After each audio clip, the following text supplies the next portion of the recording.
Hi everybody, Dr. Jensen with CCJ 3701, Research Methods in Criminology. I just wanted to go over a couple of things in Lab 5 since this was a little tricky for people.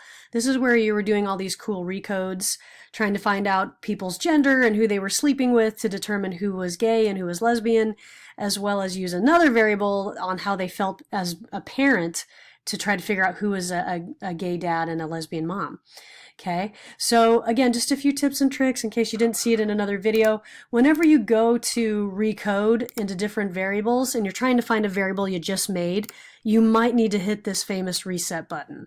Just refreshes your list with the new stuff. Sometimes SPSS doesn't load the brand new variable you just made quite yet. If you hit reset, it'll repopulate it for you, and that way you can find it.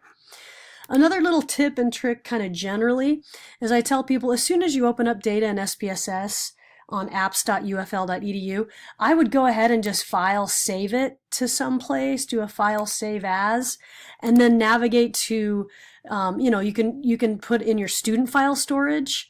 You can also file it away in a student folder. So that way you kind of have your own copy. And if you need to stop and do things and then come back to it and finish the rest later, you have it all set. So again, just good saving habits to use when you're using these files. But one thing that I also do quite a bit of is I don't usually save output.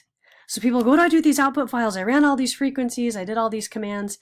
I go, well, that's great. You don't have to keep it. You need it to kind of transpose your results, but after that, you can just trash it. A lot of people save their output files. I really don't. I save syntax. So whenever I create output, we'll create a little bit of output for now. I'll go ahead and, so here's an output file. It shows I just made my lesbian variable and I ran a frequency of it. Do I have to save this output? I could if I wanted to, but what I like to do is I like to go in here and actually save all the syntax. So if I ever need to recreate this variable, or I have a friend who's struggling to create the variable and I need to know what they did, I can send them the syntax.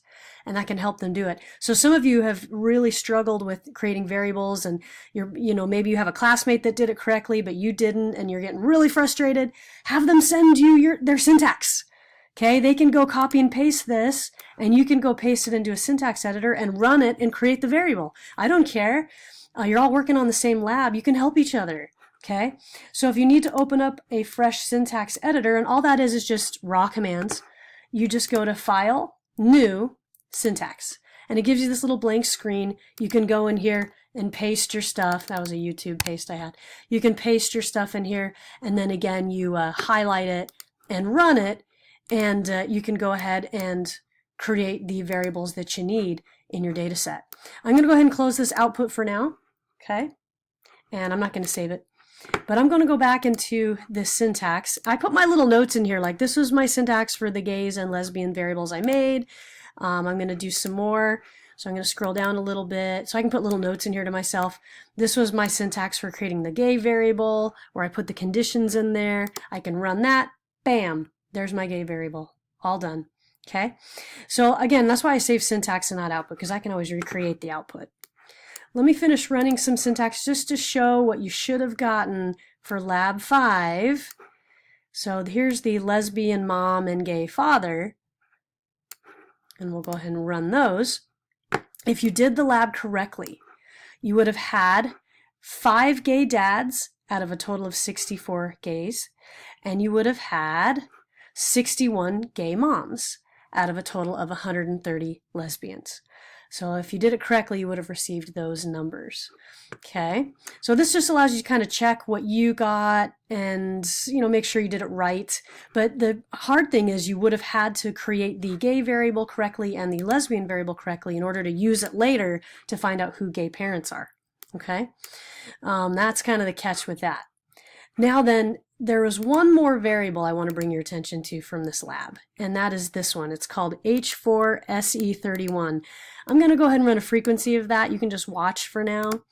Okay, and people say, wait a second, Jensen, you had me go through all this work to make a gay and lesbian variable, but there actually was a variable that captured this kind of stuff. Why didn't we just use that?